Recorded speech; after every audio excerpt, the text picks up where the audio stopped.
lagi heboh dan viral. Ferdy Sambo divonis hukuman mati oleh hakim dan istrinya Putri divonis 20 tahun penjara. Nah, bagaimanakah pandangan orang-orang? Bagaimanakah pandangan kita bersama? Saya pengen coba membahas ini sedikit, boleh kali ya? Baik teman-teman, hari ini saya sedang berada di Danau Toba, tepatnya di Medan, Sumatera Utara. Dan spesial banget kali ini saya menginap di salah satu hotel, namanya Hotel Niagara. Teman-teman bisa lihat di bawah itu Danau Toba dan di ujung itu Danau Samosir. Kemarin saya juga sempat bermain dan singgah di sana, melihat betapa indah dan kentalnya budaya dan adat di tanah Batak ini. Dan menariknya, di saat sedang santai-santai di sini, ketika buka TikTok, Instagram, Facebook, YouTube, semuanya dihebohkan dengan postingan Ferdy Sambo yang divonis hukuman mati. Dan di sini saya pengen sedikit mencoba mengeluarkan apa yang saya rasakan terkait dengan kasus ini, teman-teman ya. Memang Ferdy Sambo and the gang membuat resah banyak orang, membuat warganet, masyarakat Indonesia ini menjadi bingung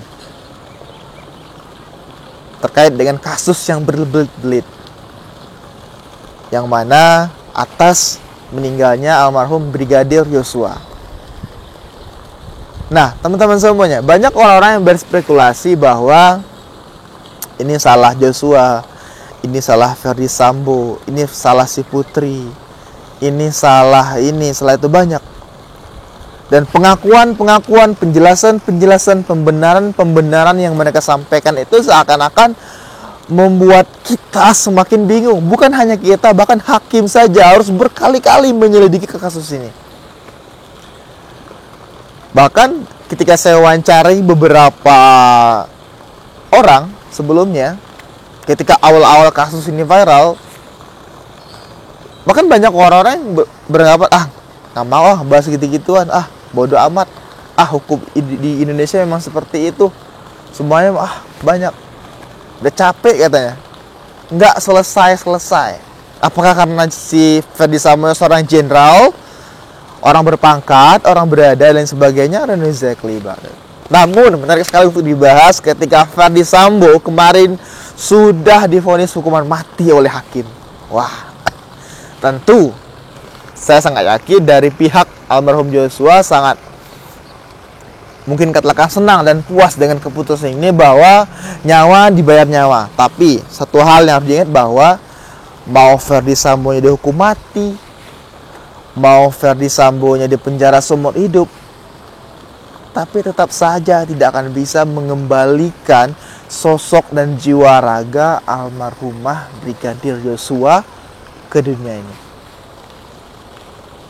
Sangat disayangkan sekali hal seperti ini, teman-teman. Ketika melihat pengakuan Richard, juga merupakan ajudan dari Ferdy Sambo, menjelaskan bahwa memang beliaulah yang menembak Brigadir Yosua, yang diperintahkan oleh Ferdy Sambo, dan juga dilanjutkan oleh Ferdy Sambo dengan beberapa tembakan, bahkan sampai 5-7 tembakan yang ada di badan Brigadir Yosua. Coba betapa mengerikannya ya. Dan semua kebohongan itu terbongkar, terkuak. Karena memang sejatinya apapun yang disimpan, apapun yang dirahasiakan, pasti bakal terbongkar dengan sendirinya dan di saat yang pas dan tepat. Ketika banyaknya postingan-postingan di media sosial, di media-media televisi, saya juga pun bergetar ketika mendengarkan hakim membacakan putusan bahwa Ferdy Sambo dihukum mati. Menariknya, istri beliau, Putri Cendrawasih, divonis 20 tahun penjara. Kira-kira ini pas atau tidak, teman-teman?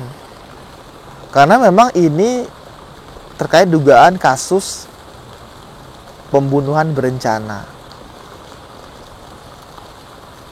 Sang Ferdy Sambo hukuman mati, Putri istrinya 20 tahun penjara. Apakah ini wajar dan apakah ini pas?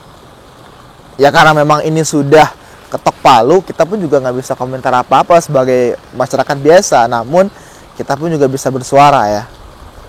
Dan in my opinion, di diri saya sendiri juga ya sah-sah saja hukuman sedemikian yang diberikan kepada Putri dan Ferdy Sambo. Namun memang saya juga kurang yakin apakah benar-benar di Indonesia itu masih diberlakukan hukuman mati seperti di beberapa negara yang kita ketahui kayak di Arab dan beberapa negara lainnya. Entah kenapa saya kurang yakin bahwa Ferdy Sambo itu akan dihukum mati, benar atau tidaknya. Karena ya biasa jadi nanti kan masih ada kayak pengajuan banding, pengajuan apalah gitu namanya kalau di bahasa-bahasa hukum. Mungkin minimal penjara seumur hidup. Toh kalau memang dari penjara seumur hidup kan juga masih bisa menikmati banyaknya fasilitas. Apalagi dia juga pejabat ya kan. Pun dengan Putri Cendrawasih yang divonis 20 tahun penjara, toh kan nanti juga ada namanya remisi, juga ada namanya apa sih, kayak pengurangan masa tahanan, bisa dari 20 tahun menjadi 15 atau mungkin 15 menjadi 10 tahun. We don't know politik mereka ya kan. Namun yang jelas kasus kali ini sangat-sangat menarik perhatian saya khususnya, dan umumnya kita bersama yang sedang menonton video ini juga yang mungkin sedang mencari kasus Ferdy Sambo viral, vonis Ferdy Sambo, Putri Cendrawasih dan lain sebagainya. Namun teman-teman, jujur saya sebagai orang yang mungkin sedikit sedikit mengikuti perjalanan kasus ini, merasa lega dan puas terkait dengan putusan hakim yang memberikan hukuman mati kepada Ferdy Sambo dan 20 tahun untuk Putri Cendrawasih. Jujur saya sangat lega dan merasa puas bahwa alhamdulillah akhirnya kasus ini terungkap juga, dan semua kebohongan juga terkuak ke atas, terbuka semuanya, dan masyarakat bisa tahu. Satu lagi yang penting, bahwa kita tahu bahwa keluarga dari almarhum Brigadir Joshua ini adalah masyarakat biasa seperti kita, orang biasa juga seperti kita, namun mereka kuat dan sanggup melawan hebatnya kekuatan pejabat, kuatnya kekuatan jenderal, kuatnya kekuatan petinggi-petinggi negara. Dengan semangat, perjuangan, pantang menyerah untuk mengusut kasus ini sampai tuntas, akhirnya hari ini Allah tunjukkan bahwa yang benar itu pasti benar adanya. Tidak selamanya orang-orang yang berkuasa itu menang, dan tidak selamanya juga orang-orang petinggi-petinggi negara itu ketika ada konflik selalu menjadi the winner, dan tidak selamanya yang lemah itu menjadi kalah. Nyatanya sekarang Allah dan Tuhan buktikan kasus Ferdy Sambo dan Joshua terungkap sudah, tidak membanding-bandingkan si kaya si miskin, selemah dan yang si kuat. Mungkin itu saja pandangan dari saya. Mungkin kalau teman-teman ada pandangan lain, boleh komentar di bawah terkait kasus yang sedang viral ini. Dan kalau teman-teman suka, jangan lupa subscribe, like, dan share video ini ya. And then terakhir, terima kasih banyak untuk Danau Toba. Terima kasih banyak buat Pulau Samosir yang di sana. Terima kasih banyak Tuhan, ini alammu sungguh luar biasa. Fabi ayyi ala'i rabbikum tukadziban. Nikmat Tuhan mana lagi yang kamu dustakan. Saya sangat senang sekali bisa berada di sini. So beautiful dan luar biasa. Thank you so much for watching this video. Kalau ada yang salah mau dimaafkan, dan terima kasih. Bye bye.